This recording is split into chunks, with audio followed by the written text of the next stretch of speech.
Bismillahirrahmanirrahim. Assalamualaikum warahmatullahi wabarakatuh. Alhamdulillahi rabbil alamin. Alladzi arsala rasulahu bil huda wa dinil haqq liyudhhirahu 'ala ad-dini kullih wa kafa billahi shahida. Alhamdulillahilladzi anzala al-furqana 'ala 'abdihi liyakuna lil 'alamin an-nadhira. Alhamdulillahilladzi hadana li hadza wa ma kunna linahtadiya laula an hadanallah. Asyhadu an la ilaha illallah wahdahu la syarika lah wa asyhadu anna Muhammadan abduhu wa rasuluh la nabiyya wa la rasula ba'dah. Bapak Ibu, jamaah salat maghrib yang Allah muliakan, alhamdulillah, puji syukur kita haturkan kepada Allah atas nikmah yang Allah anugerahkan kepada kita dalam bentuk apapun, sehingga sore hari ini Allah perkenankan kita untuk berangkat ke masjid dari rumah kita masing-masing. Semoga jalan yang kita lalui kanan kiri kita menjadi bukti di hari akhirat nanti bahwa kita sedang akan beramal soleh, yaitu satu, sholat maghrib secara berjamaah, kedua dalam rangka thalabul ilmi, yang ketiga juga nanti akan dilanjutkan sholat isya berjamaah, dan tentunya di dalamnya ada nilai silaturahminya. Yang kesekian kali kami senantiasa menyampaikan bahwa ketika seseorang melakukan satu kebaikan, akan muncul kebaikan yang lainnya. Sebagaimana ketika seseorang melakukan satu kejelekan, akan di dalamnya muncul kejelekan yang lainnya. Misalnya seseorang akan mencuri, maka di perjalanan dia sudah melakukan kebohongan-kebohongan. Tidak mungkin akan ditanya, enggak punti Pak D, armaling. Tidak mungkin. Pasti dia sudah melakukan kebohongan terlebih dahulu. Ini pertama, setidaknya seperti itu. Kemudian yang kedua, ketika dia bisa mencuri, kemudian uang yang didapatkannya pun hampir pasti tidak semuanya akan dibelikan dengan barang-barang yang halal. Kadang-kadang untuk mengurangi rasa malu, untuk agar dia berani melakukan sesuatu, dia harus minum minuman terlebih dahulu, yaitu minuman keras. Maka sudah 3 yang dilakukan. Yang keempatnya, ketika dia sudah minum, hampir tidak mungkin di waktu jam-jam sholat dia melakukan sholat, apalagi di mulutnya masih bau minuman keras, sehingga lain kanan kirinya akan membaunya. Jadi sekali lagi, ketika satu orang melakukan satu kejelekan, akan muncul kejelekan yang lain. Insya Allah kita melakukan satu kebaikan, akan muncul kebaikan-kebaikan yang lainnya. Itulah namanya barokatu ilmu soleh, barokatu amal soleh. Maka malam hari ini, sebagaimana yang sudah kita sampaikan pada pekan kemarin, kalau kemarin kita sudah menyampaikan ayat-ayat Al-Quran yang ada kalimat barokah, sekedar mengulang kembali, misalnya Nabi Isa alaihissalam, wa ja'alani mubarakan ainama kuntu. Allah jadikan aku orang yang senantiasa barokah, artinya membawa manfaat di berbagai tempat, sehingga keberadaan beliau itu di mana saja diterima. Tidak ada orang yang tidak menerima keberadaan beliau di mana saja berada. Karena secara ilmu beliau diberikan oleh Allah wahyu berupa Injil. Secara kedokteran medis, beliau mampu mengobati orang-orang yang sakit, baik itu buta, bahkan satu di antara sekian mukjizat yang Allah berikan kepada beliau, bisa menghidupkan orang yang sudah meninggal. Maka intinya beliau itu di mana saja manfaat. Maka kalau hari ini kita copy paste, yang tafsir kontekstual hari ini adalah multi talent, multi talenta. Ketika kita punya multi talenta, tenaganya, ilmunya, hartanya, insya Allah di mana saja kita akan berguna. Walaupun kalimat yang muncul kadang-kadang mung dimanfaat bukan mung dimanfaatke, justru kita bisa bermanfaat. Itulah Isa alaihissalam. Semoga kelak nanti atau hari ini sudah Allah berikan kepada kita di rumah juga tidak ditolak anak istri atau suami kepada ibu-ibu. Kemudian kita berada di sebuah RT, juga seluruh RT menerima kita sebagai warganya. Karena kadang-kadang ketika ada seseorang melakukan kejelekan, ikut dudu warga kulo yo. Mung melu Mbak Yuni nong kene. Nah, itu ketua RT saja keberatan. Atau ketika kita berada di masyarakat senantiasa memberikan dampak positif ketika berada di sebuah masyarakat. Inilah Nabi Isa alaihissalam. Insyaallah yang lain sudah kita terangkan pada pekan kemarin. Maka untuk malam hari ini kita akan belajar hadis-hadis Nabi yang ada hubungannya dengan barokah. Mungkin yang pertama, yang paling sering kita dengarkan ketika bulan Ramadan adalah qala Rasulullah sallallahu alaihi wasallam tasahharu fa inna fis suhur barokah. Makanlah sahur, sesungguhnya di dalam makan sahur itu ada nilai keberkahannya. Hadis Bukhari 1923. Apa yang dimaksud makan sahur? Karena di dalam makan sahur, di waktu sahur itu ada nilai keberkahannya. Setidaknya ada 4 makna. Pertama adalah tazidu taqwiyah, akan menambah kekuatan ketika kita puasa dibanding orang yang tidak makan sahur. Misalnya jam 2 siang yang tidak makan sahur pasti lebih lapar dibanding yang malamnya sahur. Apalagi malamnya sahur itu bukan sembarang malam. Malam yang mendekati waktu subuh. Sehingga Rasul sampai menyampaikan untuk mendekati itu kurang lebih ketika kamu baca ayat 60 ayat maka datanglah waktu subuh. Artinya antara kita sahur dengan waktu subuh itu dekat. Yang ketiga barokatus sahur adalah mendekati waktu subuh tadi, waktu-waktu yang ijabah ketika kita mohon kepada Allah Subhanahu wa taala. Kemudian yang keempatnya menjelang subuh itu sudah termasuk waktu pagi dan menjelang pagi lebih-lebih nanti kalau usai subuh memang sunnahnya yaitu tidak tidur usai salat subuh, tetapi segera beraktivitas, entah itu ibadah atau urusan kerja. Maka persiapan untuk melakukan puasa, itu insya Allah ganjarannya banyak. Satu, bisa yang belum witir, bisa witir.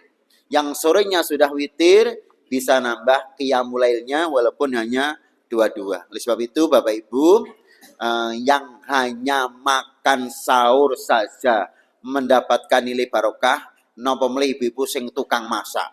Oh iya, tinggal makan untuk barokah apa meneh sing masake. Karena tanpa ada yang masakin tidak mungkin makanan itu tersedia begitu saja. Ini ibu-ibu semoga kehidupan ibu-ibu tuh selagi kaitannya dengan sahur barokah karena bapak nyuwun ngapunten nggih niki kritikan kagem bapak-bapak, kadang bapak-bapak masih sare Mas tangi. Sahur kae wis mateng. Wah enak banget iki. Wis tangake gari kon sahur wis mateng. Ngersake kopi nopo teh. Bisa minta apa lagi? Ini tentang sahur. Ada nilai keberkahannya.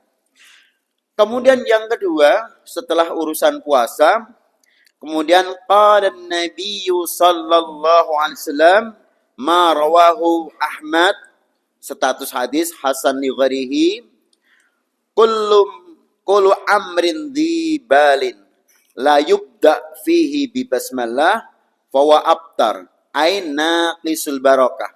Seluruh urusan yang mempunyai nilai manfaat atau positif ketika tidak diawali dengan bismillah maka nilai keberkahannya kurang. Awalilah segala sesuatu dengan bismillah. Baca Quran, bismillahirrahmanirrahim. Mau berangkat kerja, bismillahi tawakkaltu 'alallahi la haula wala quwata illa billah. mau naik pesawat maupun apapun nggih, bismillah, subhanalladzi sakhkhara lana hadza wa ma kunna lahu muqrinin wa inna ila rabbina lamunqalibun. Bismillah, bismillah, bismillah terus. Itu jadi monggo bismillah itu karena memang ketika ayat pertama kali turun itu Iqra bismi rabbikal ladzi khalaq. Bacalah atas nama Allah yang telah menciptakannya. Maka basmalah itu memang ada beberapa makna. Satu, betul-betul baca basmalah. Yang kedua, sebagai bentuk keagungan bahwa segala sesuatu kembalinya kepada Allah, bukan kepada yang lainnya. Atas nama Allah, bukan atas nama urusan pekerjaan, bukan atas nama niatnya untuk Bapak Ibu, bukan niatnya untuk calon mertua, bukan atas nama Allah Subhanahu wa taala. Maka jangan lupa ketika kita memulai pekerjaan apapun yang bermanfaat, mulailah dengan bismillah. Ini ya orang enten nggih. Wong arep maling bismillah, muga-muga ora konangan. Ya justru malah konangan. Nggih, niki misalnya orang mau mencuri. Kemudian mau minum minuman keras juga tidak mungkin. Allahumma barik lana fima rozaqtana wa qina adzabannar, juga tidak mungkin. Maka hal-hal yang baik diawali dengan minimal bismillah. Mau minum bismillah. Mau makan bismillah. Keluar dari rumah bismillahi tawakkaltu 'ala Allah la haula wala quwata illa billah. Intinya bismillah, akhiri sesuatu dengan hamdalah. Insyaallah apa yang akan kita lakukan tadi ada nilai keberkahannya kalau kita awali dengan bismillah. Kemudian yang berikutnya yaitu an Ibnu Abbas anin nabiyyi sallallahu alaihi wasallam al barakatu tanzilu wasatat ta'am fakulu min haffatihi wala ta'kulu min wasatihi, rawahu Daud, Tirmidzi wa Nasa'i. Ibnu Abbas pernah menyampaikan hadis dari Nabi, al barakatu tanzilu wasatat ta'am. Ini pernah kita singgung, keberkahan ketika kita makan itu terletak di tengah-tengah makanan. Kalau ini piring, ada nasi, maka di tengah-tengahnya itu nilai keberkahannya. Fakulu min hafatihi, ketika kamu mulai makan yang diajarkan Nabi itu makan dengan tidak menggunakan sendok, tapi makan langsung dengan tangannya. Itu pun kalau bisa diambil dengan 3 jari, cukup dengan 3 jari. Wis pakai tangan 3 jari. Maka Rasul mengatakan pakai jari. Fakulu min hafatihi, makanlah dari tepinya. Jangan kamu makan di cuwek tengai. Namanya ibu sampun apa nggih? Wis diubek-ubek. Orang nganggo sendok, digogoi tangan, nganggo tangan, ya tengah-tengah sisa. Kasihan yang belum makan. Itu nggih, ternyata kasihan yang belum makan. Maka Rasul mengatakan wala ta'kulu min wasatihi, kamu jangan makan dengan atau memulai dengan tengahnya. Maka kamu jangan makan melalui dengan tangan tengahnya tadi, yaitu mengapa? Ternyata seandainya makan itu nanti sisa, tidak barokah, artinya sebetulnya kita habisnya banyak, tapi tidak merasa kenyang. Itu kata kalau hadis Nabi, ta'kulu wala tashba. Kamu banyak makan, tapi tidak pernah kenyang. Kamu banyak makan, tapi tidak jadi daging. Nah, kemudian di sisi lain, ketika kamu makan, memulai dari tengah, tidak dari tepi, selagi makanan atau dalam bentuk sayuran akan jauh cepat lebih basi daripada kita makan dari tepinya. Yang ketiganya, seandainya terjadi sisa, tidak habis kita makan, maka makanan itu orang lain akan tidak merasa kudroh, jenis atau kotor. Wes Kupai tangane mbok mau wis jek purung kok. Mau saka mburi barang. Langsung jiko sayur kayak digogong nganggo tangan juga. Gila nih. Nah, ngono-ngono ternyata seperti itu Rasul sampaikan. Nah, ngapunten, ibu-ibu untuk anak-anak hari ini sudah mulai tidak tahu tentang adab-adab makan seperti itu. Kadang-kadang yo ngapunten di koker langsung ngambil di tengah. Kadang ngambil sayur langsung ngambil di tengah dan sebagainya. Bahkan ketika kita makan bersama saja, sebaiknya ngambil yang paling dekat dengan tangan kananmu, samillah ucapkan Bismillahirrahmanirrahim. Ini adab-adab ketika makan. Kemudian hadis qudsi, redaksinya dari Rasulullah, tapi maknanya dari Allah. Allah menyebutkan ana tsalitsu syarikaini. Aku adalah pihak ketiga dari orang yang sedang berserikat. Dalam apa?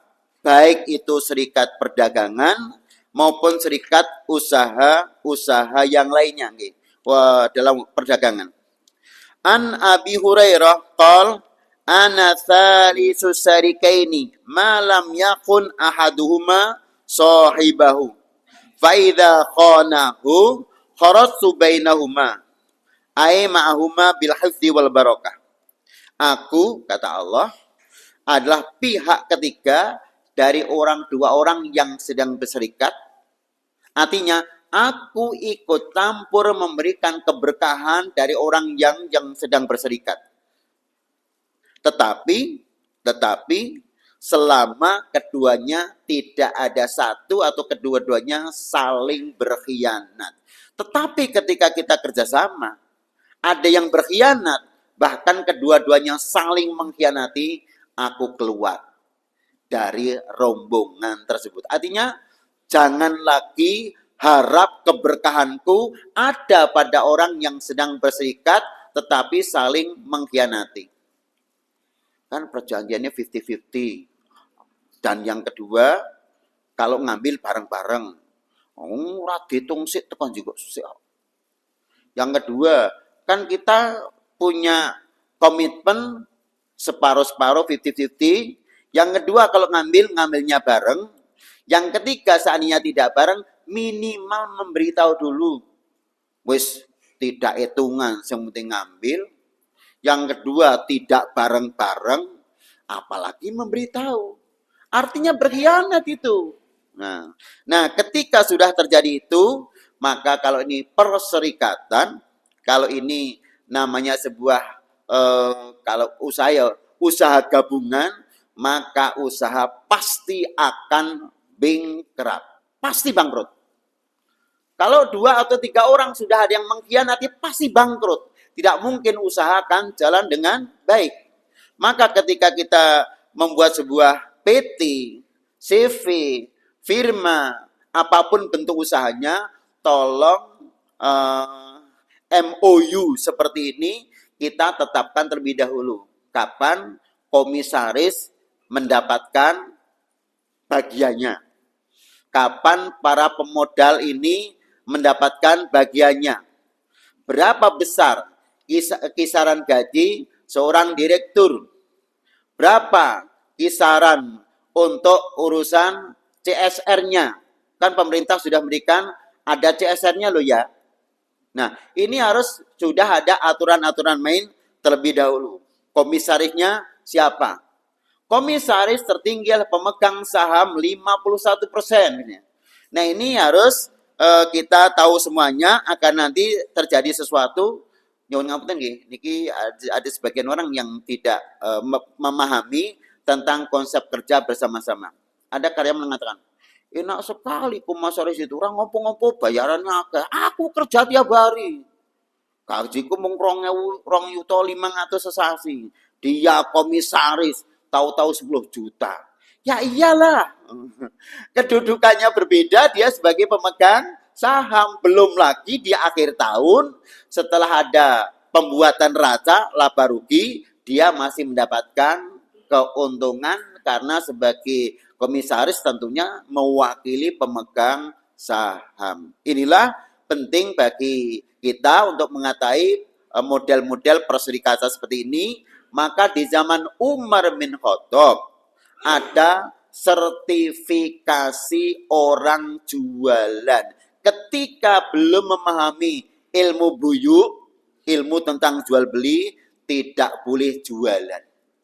Sebagaimana hari ini guru nggih, guru yang belum sertifikasi harus PPG di tahun 2025 dengan mandiri. Kan gitu nggih. Guru harus linier. Setelah SPD nanti tambah GR lagi. Sarjana pendidikan GR, guru. Itu dari PPG-nya. Jadi ngapunten, itu zaman Umar bin Khattab itu sudah ada sertifikasi untuk para pedagang. Maka kalau hari ini ada sertifikasi guru itu sudah pas. Inilah tentang orang jualan harus mengerti tentang hukum jual beli. Apa diantaranya? Jual beli itu apabila telah memenuhi persyaratannya dianggap sah, tetapi apabila tidak memenuhi persyaratannya tidak sah. Apa dalam jual beli? Misalnya al-aqidaini. Ada penjual, ada pembeli. 2. Sil'ah, ada barang. Maka kalau jual beli tidak ada barang, jangan jenengan sebagai pembeli jangan mau ketika belum ditunjukkan barangnya. Nek tenan kue tuku tak tunjuke barang ini, nek ora ya ora. Ya ora usah tunjuk, ndak usah beli. Wong barangnya tidak ada kok. Mengapa kita jual beli? Barang tidak ada. Sil'ah allati yamlikuhal ba'i. Barangnya yang itu dimiliki sebagai seorang pedagang yang menjual. Wathaman alladhi yamtalikuhal mushtari. Kemudian yang berikutnya dia dengan harga berapa dia ingin beli plus uangnya, mau dengan nakdan cash atau dengan dainan dibayar dain. Itu harus jelas di awal. Ngapunten Pak, umpami jenengan kan sampun nawar 13 juta. Niku badhe dipun bayar kontan nopo kredit, harus jelas di awal. Jangan-jangan sudah kita berikan, nggih pun kula angsal 13 juta nggih. Anu Pak bayari kan mangke kula cicil nggih kali 12 sasi. Wah, piye ya wis tak olehke kali sasi. Nomor kan 13 juta, nek pareng malah 13 sasi mangke per bulan niku bar kula gajian sak yuta. Ya, mohon ngapunten. Kalau memang di awal itu tidak ada perjanjian, boleh cash, boleh kredit. Tapi kalau di awal itu memang harus jelas dulu antara nakdan atau dainan. 1, tidak boleh berkhianat. Yang kedua, ada penjual, ada pembeli. Ketiga, ada barang. Keempat, ada harga. Yang selanjutnya, cash atau kredit harus sudah dibicarakan di awal. Maka nyuwun ngapunten bagi para remaja atau yang muda pengen kerja di sebuah lembaga atau sebuah perseroan itu di awal kan ditanya, ada audisi, kemudian ditanya job-jobnya apa, setelah ada itu dibuat MOU termasuk MOU gaji. Ini penting tentang urusan jual beli. Setelah itu kalau dalam Islam ditambah lagi yang namanya ijab dan qabul. Pak, niki kula tuku nggih, kula dol. Anu nggih, kula tuku dengan harga 13 juta, saya bayar kontan. Sah, sah. Proses wong angkat nikah niku. Mila menawi panjenengan kula terbiasa jual beli di tempat-tempat muslim yang baik seperti di ngapunten di Surabaya, di dekat Masjid Ampel itu hampir pasti seperti itu. Salaman, saya jual, saya beli dengan harga 13 juta, dengan harga 13 juta saya bayar kontan, sah, sah. Begitu.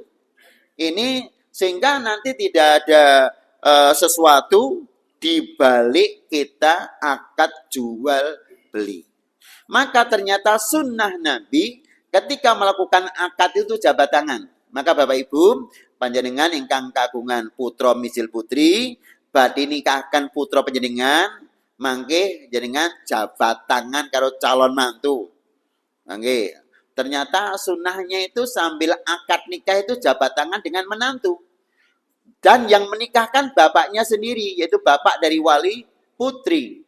Ketika tidak ada, baru nanti diwali hakimkan. Diwali hakimkan. Jadi ada sunnah jabat tangan. Nah, untuk di wilayah sini, mungkin tuh jual beli seperti itu, artinya akad jual beli itu belum terbiasa dengan jabat tangan. Minimal kalau belum terbiasa, bar dol tinuku rampung, anu nggih, pun sah nggih, sah. Nggih, muga-muga barokah datang panjenengan. Nggih, mugi-mugi barokah Bapak. Tidak apa-apa, itu harus kita biasakan. Insya Allah yang jual pun sudah rela, yang beli pun juga sudah rela, sehingga kalau nanti terjadi sesuatu sudah rela. Maka kerelaan saling jual beli itu menjadi sebuah penting. Ini tentang jual beli. Kemudian ditambah lagi selain jabat tangan, kemudian yang dua perserikatan kalau tidak boleh saling mengkhianati. Yang ketiga, dalam rangka agar dagangan kita cepat laku, maka disumpahi. Itu juga makruh hukumnya.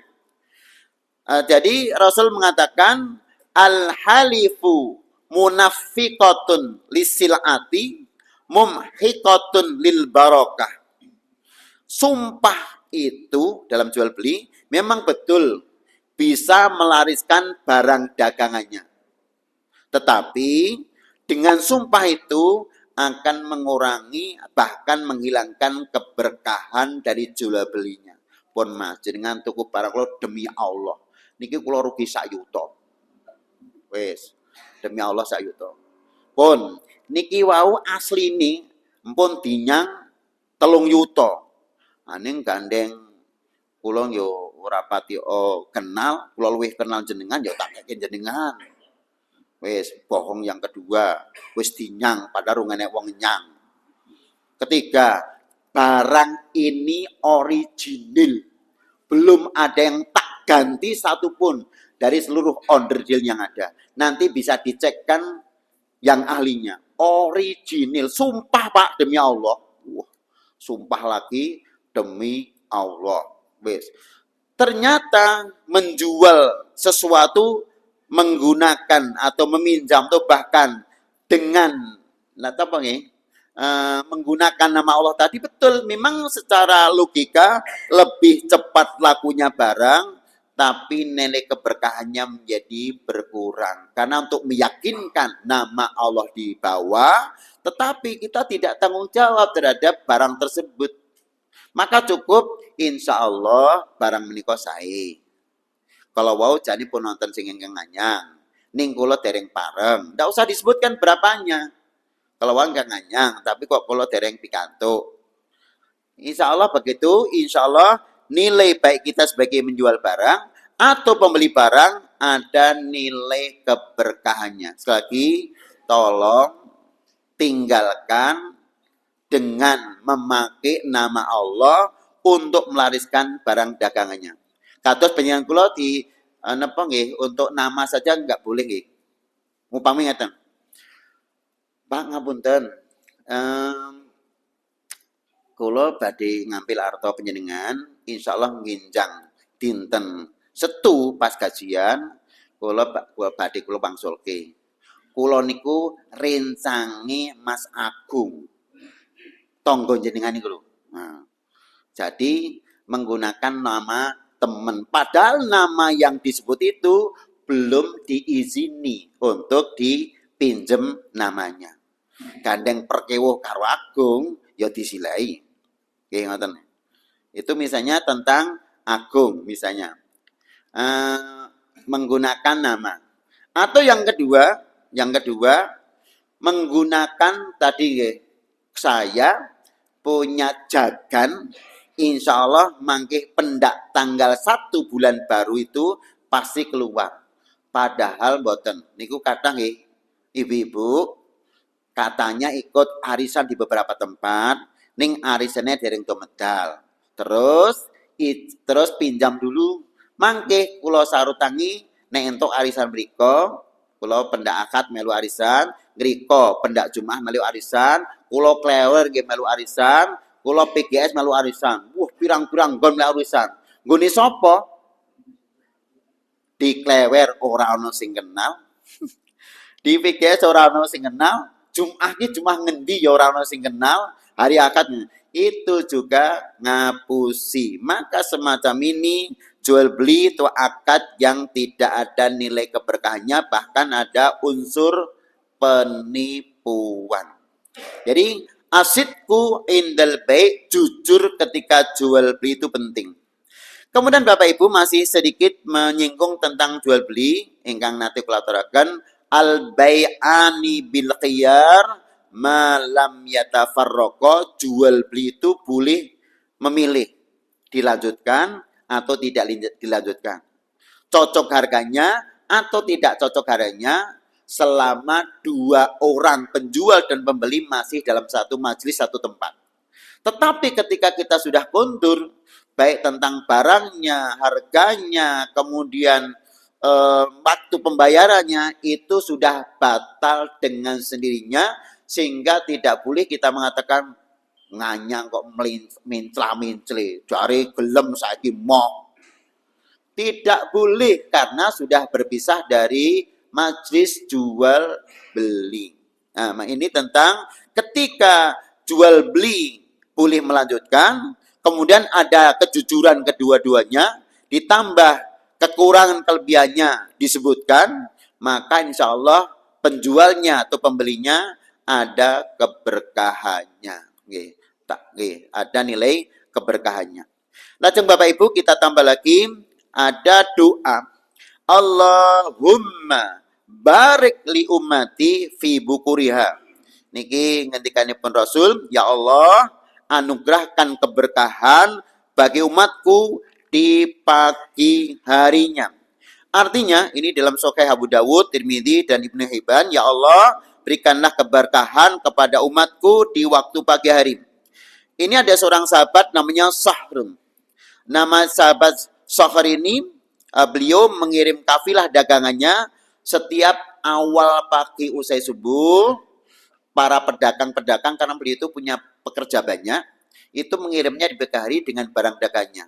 Maka dengan setiap pagi hari mengirim dagangan, diawali dengan bismillah, dia tidak tidur pagi, maka ternyata beliau ini cepat kaya dan hartanya keket, tidak cepat habis. Maka selagi hindarilah tidur pagi, segeralah beraktivitas. Tambahan keterangan, qala Ibnul Qayyim, naumu subhah yamna'u rizqa li'anna dhalikal waqt tatlubu fihil khalifah arzaqaha wa waqtu kismatul arzaq fanamuhu hirman illa li'aridin.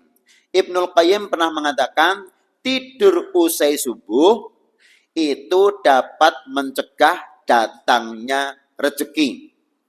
Li'anna dalikal waqt, karena waktu usai subuh itu waktu makhluk-makhluk pada mencari rezekinya masing-masing. Wa huwa waqtun qismatul arzaq, dan waktu usai subuh itu waktu pembagian rezeki. Nek kula jenengan sami kan waktu gajian nempun sore nggih. Tapi waktu pembagian rezeki itu di waktu pagi, artinya kaitannya dengan takdir. Fanaumuhu hirman illa li'ardin, maka tidur usai subuh itu hukumnya makruh kecuali orang yang punya alasan khusus, misalnya karena sakit atau malamnya dia berjaga sehingga pagi harus nyarutang tidur, malamnya tidak tidur, itu boleh. Tapi namanya boleh itu mengambil secukupnya saja, tidak boleh berlebih-lebihan. Maka selagi usai subuh segera berkegiatan. Nah, ternyata ada gambaran yang lain. Siapa itu? Abdullah bin Mas'ud. Abdullah bin Mas'ud itu namanya penjanan kula kan ziarah usai subuh tuh aku esok-esok naga, esok-esok medayo. Ini kok kegiatannya banyak. Ternyata Rasul itu ketika usai subuh, Ali bin Abi Thalib yang tidak datang masjid itu diabsen. Ali, kok orang subuhan nong di? Itu pagi hari itu diabsen.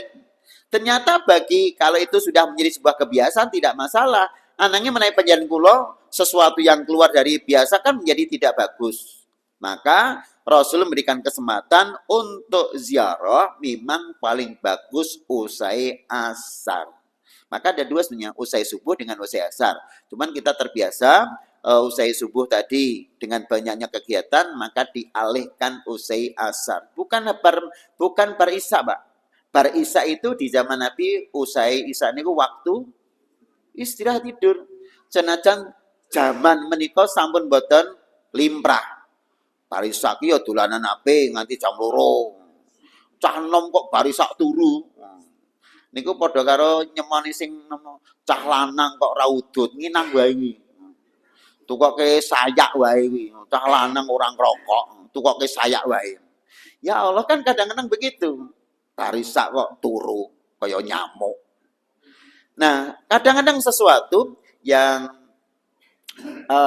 tidak lumrah itu menjadi jelek, padahal dalam konsep Islam itu bagusnya usai isya tidur, usai subuh tidak boleh tidur, tidur tidak boleh terlalu malam.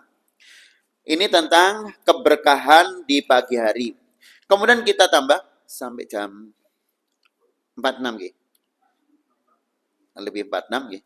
Kemudian yang berikutnya akan kita tambahkan lagi sedikit, yaitu tentang Qala Umar bin Abdul Aziz. Kalau ini bukan hadis Nabi, tapi kata seorang khalifah kelima, cucu dari Umar bin Khattab, yaitu Umar bin Abdul Aziz. Umar bin Abdul Aziz telah memegang tampuk sebagai seorang khalifah, maka beliau juga memberikan upgrading kepada para pegawainya tentang pentingnya musyawarah di dalam kelembagaan. Maka beliau mengatakan, al-masyuratu baba rahmatin wa miftahil barokah. Musyawarah itu adalah pintu mendapatkan kasih sayang dan pintu keberkahannya Allah. Maka ketika kita sudah tidak seorang diri, suami dengan istri, apapun yang ada sebaiknya dimusyawarahkan. Nggih. Anake dikek ngendi mah di sekolah ki ngendi dimusyawarahkan. Jangan sepenting terserah bapak sekolah ngendi. Sebaiknya dimusyawarahkan. Kula tetep bulan balen ki. Allah becik wong loro. Allah becik wong loro. Nggih, urusan sekolah begitu, dimusyawarahkan.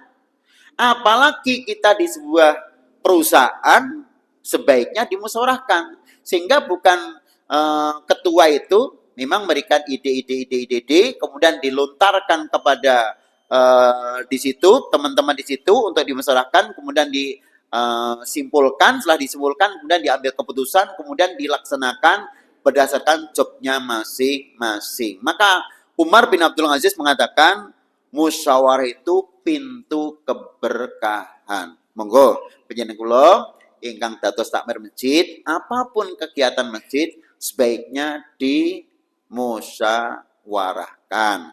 Panjenengan kula ingkang dadi RT, monggo kegiatan-kegiatan RT untuk dimusyawarahkan. Jadi ini penting kagem panjenengan kula untuk menjaga keharmonisan rumah tangga, menjaga keharmonisan bermasyarakat, bahkan di tingkat pemerintahan pun ada apapun tolong dimusyawarahkan. Makaten mau pilih materi-materi hadis Nabi ingkang ngemu barokah termasuk sahur, jual beli, kemudian kaitannya dengan tidur pagi, kemudian kaitannya dengan makan. Selagi untuk anak-anak hari ini sudah tidak kenal lagi mangan itu sebaiknya dari tepi, baca bismillah, dengan duduk. Hari ini sudah mulai banyak yang tidak tahu tentang adab-adab tersebut. Semoga insya Allah ke depan terus akan kita ulang-ulang materi tentang adab seperti ini. Semoga Allah berikan kemudahan bagi kita untuk mempelajari Islam secara benar. Insya Allah pekan yang akan datang masih lanjut barokah. Doa-doa yang ada kalimat barokah. Misalnya doa pernikahan. Barokallahu laka wa baraka alaika wa jama'a bainakuma fi khair. Ada kalimat barokah dan insya Allah nanti doa-doa yang lainnya. Demikian subhanaka Allahumma bihamdika asyhadu an la ilaha illa anta astaghfiruka wa atubu ilaik. Assalamualaikum warahmatullahi wabarakatuh.